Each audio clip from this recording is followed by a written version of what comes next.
Chair. Sir, you've spent much time telling us, or Doctor, I should say, telling us about the process. We have your graphic, bid specification committee, bid evaluation committee, bid adjudication committee. When you were at the Treasury, the SIU did an investigation into the SAPs and determined at the time that no bid evaluation committee was convened in regard to that PPE tender. Now, the bid evaluation committee, according to your graphic, bids and makes recommendations on the awards of a bid. So who made the recommendation at that stage? Was it by any chance the same person or same team who made the recommendation for this particular tender? I'm looking at who and what you inherited. All the documentation pertaining to this matter are out for investigation by the investigators.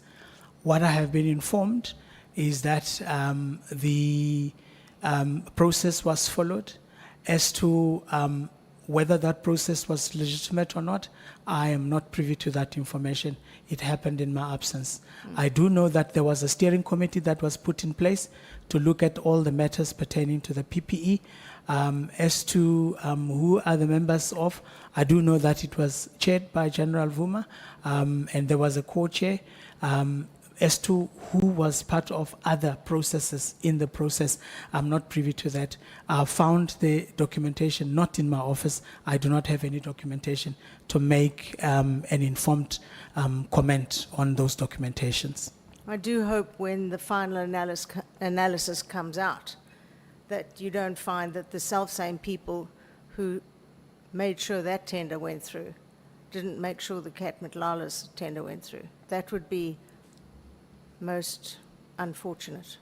At that time, that particular corruption, that particular contract didn't go before the bid committee. Now, you knew that had happened when you came into the SAPs.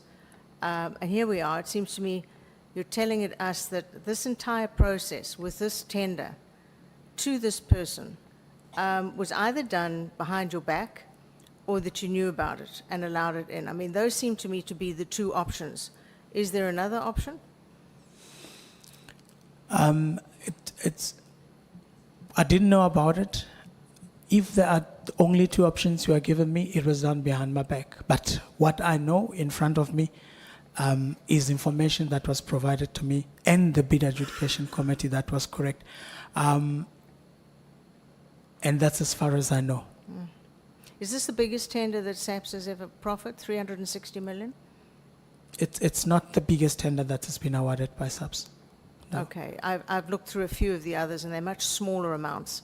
So I would have thought that this had been probably would have been starred by you as head of the division as something one would have paid particular attention to, but that seems not to have happened. I do agree with my colleagues in asking that surely a contract of this magnitude would have or should have been carefully monitored in terms of the regulations, and yet it just wasn't. No background checks, in fact, no checks at all. A 2-minute Google search by a civilian would have prevented us from the need to be here today. That's my belief. So is it, I know you keep saying you're not to blame, and it seems many other people are, but surely the accounting officer, General Masimola, should he be held to account? It's either him or you. Somebody has to be held to account for this massive bungle. Your thoughts on that?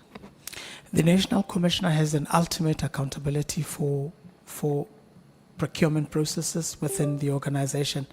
And I think he has taken a lead to make sure that he comes to the bottom of this. And that's what he has started as a process to make sure that he takes accountability in terms of the PFMA responsibility that he has. Do the members of your division have regular lifestyle audits? I know you say that you had apparently had some secret lifestyle audit done on yourself. Do you know if the members, I mean, it seems obvious to me that anyone in the supply chain division, in any entity in the country, that's where the money's looted, in supply chain. And I've worked in many portfolios. That does seem to be the situation. Are your members, do they do lifestyle audits on them I mean, sometimes it's so obvious. We've seen with the hospital looting, people driving around in Lamborghinis. I mean, it's hardly brain surgery to see who the thieves are. Is it done in your division? I'm not privy to such. I think the committee can request a written confirmation from the National Commissioner, and it should be in the I position. think you should be requesting that it's done. You're head of the division. You're head of a division that's just given out money to a person with a criminal record longer than I am.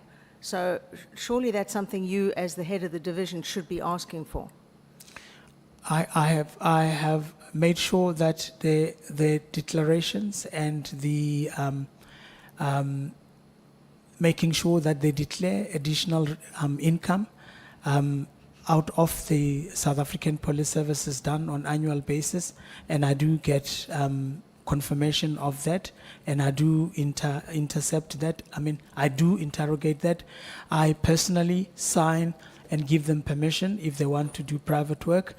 And I do interrogate that. In instances where a person requests to do additional work for the services that they provide for subs, I do ask them in terms of how they're going to be able to do that, and I've declined some. And those are the two checks that I do. In as far as I'm looking at whether they are okay from a lifestyle perspective, risk and assurance does that. Mm. You say that the detection of corruption can't be detected during your processes.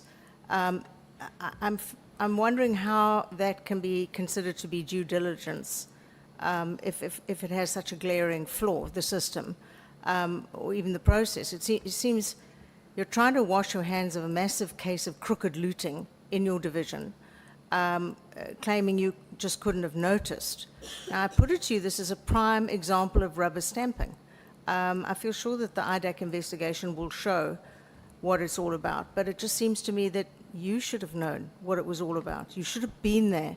You should have been able to stop it before it happened. Is that not your job as head of the division? It is my responsibility to make sure that the procurement processes in supply chain are seamless. I have indicated that where there is corruption that happens outside of the process, which leads to the process being flawed, I cannot detect that in the procurement process. That's why it is important that we have a technology that tracks every documentation that is submitted so that we can be in the position to check for the deviations, if anything at all. And I'm accounting, and I've already activated that process so that I can vouch that the documents that were submitted are indeed the documents that were used to evaluate the tenders. And that's what I'm hoping, that in the next financial year we will get allocation with regards to the technology that we need. I was listening to you earlier, and you say you'd set up a system. And in this day and age of state capture, following the Zondo Commission and just so many commissions revealing massive corruption, endemic corruption, frankly, you've only just now set up an entity to ensure that the audits are picking up anomalies. Surely, I mean, you've been there for 3 years. Has it taken you 3 years to come to the conclusion that there's a problem? Not necessarily. I think what I have also done was to make sure that we have appointments of people in key positions, and that we optimize the structure and we have segregation of duties. I have done that. I have implemented the structure fully. We are in the process of interviewing, of advertising and interviewing credible people that would come in that process. One of the weakest links I've got is that in the procurement environment, I've had the component head acting since I got into subs. I have had the section, and there were attempts to fill the positions with no success. And we are working into that, and we are making sure that that is concluded. Hopefully before the end of this year, we would have that concluded.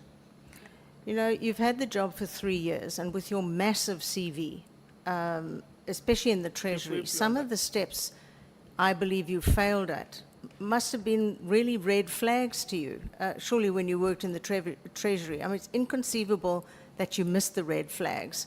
And surely there were specific red flags highlighted at the Treasury or any of your other former positions from which you were headhunted.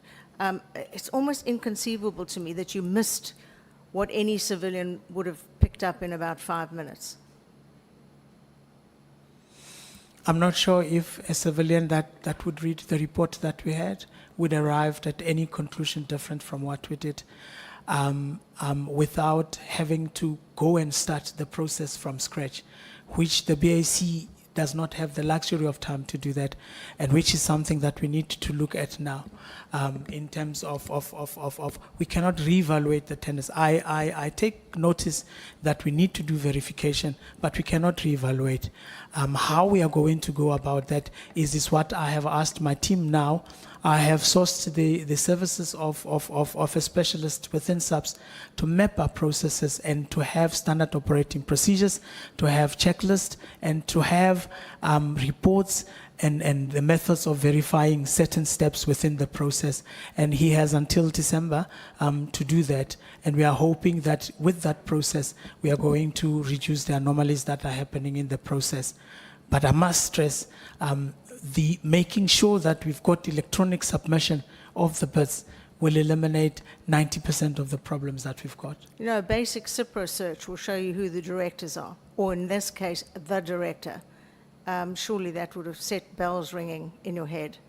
How do you feel about the rather messy way that this very crooked contract was eventually cancelled, where the SAPS went ahead and still paid the supplier for some months, even though everybody knew it was about to be cancelled? It seems very bizarre to me. If payments were done after the contract was cancelled, I do not know how the finance was advised, if they got any advice whatsoever. I'm not accountable for payment of suppliers within the organization. It's a different department that does that. Wow. Okay, so for 3 years you've headed up the division, and each of those years, each of the three, the Auditor General says your division failed to have sufficient checks to prevent irregular expenditure. That's not just from this year. It's a repeat finding from the previous 2 years on your watch. And during that time, irregular expenditure has soared. So do you feel like you're doing a good job? We have, in the second year of me being here, it was the first time, it was the first audit that happened.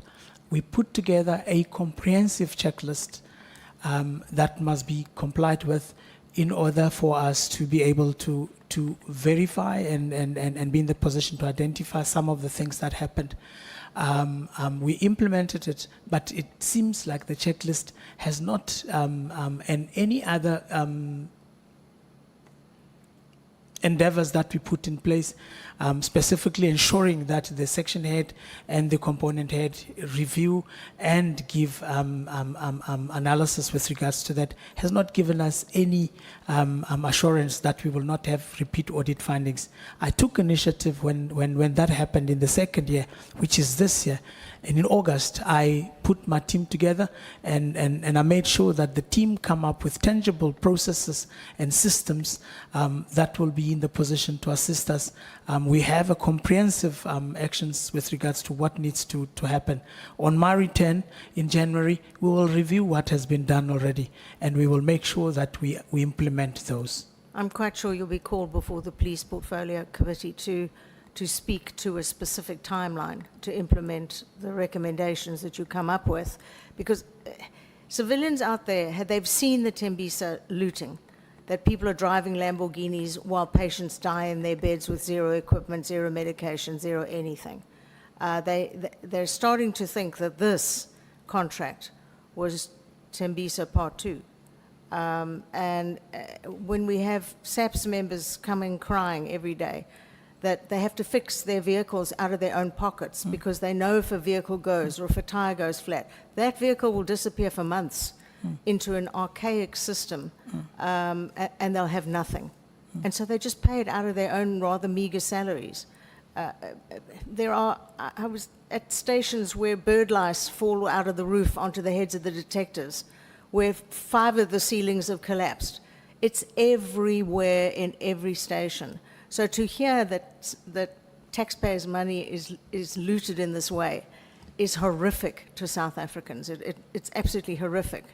A couple more. Would you support a mandatory independent evaluation panel for all tenders above 100 million? Correct. We have looked already at the thresholds. The appointment of the bid adjudication committee will be subjected to a threshold. Above a certain threshold. In fact, it has already been implemented. I was informed by my team. I just don't have the thresholds with me because of me being in training. Where above a certain threshold, the bid adjudication committee now must recommend to the deputy national commissioner, and above a certain threshold, the national commissioner must personally approve those tenders. I think that's a very good move. Yeah. Very good move indeed. Yeah. Finally, SAPS has been linked to several, as long as I've known, tender scandals over the years, way before your time. I'm sure when you leave it will carry on. But what do you see as the root causes? I've heard how you're addressing them, but what is the cause here? Is it a failure of management to implement psychometric testing when people come in at the very basic level, a failure to do lifestyle audits? What is behind this, that we actually have thieves within the SAPS working with criminal syndicates? It's absolutely breathtaking to think that the people we should run to for help might turn around and rob you. Honorable Chair, I think the paper-based procurement system should be eradicated immediately. We need to have an audit of what was received and be in the position to vouch that that was consistently applied throughout the process. And be in the position to also know and be in the position to have a full text retrieval of any information if we so need to do the verification. Having to go into the archives, into the documents and look for certain things and verify all those doesn't seem to be working for us, and that's where an oversight or some of the information gets missing in the details. I would really love to have a technology where we can submit tenders and we can have full text retrieval, or we can call up any report at any given time in any committee and be in the position to do the validation or reconciliation of what we have at our disposal. Thank you. I'm hoping that in 1 year's time, when you come back, when we see the Auditor General's report, we will not see a replication of the same complaint and be told that there are hundreds of millions of rands of irregular expenditure, because that will all sit at your door. So we'll be watching. Thank you. Thank you, Chair. Thank you so much, Chief Whip. Nothing. Sure, I would do honestly.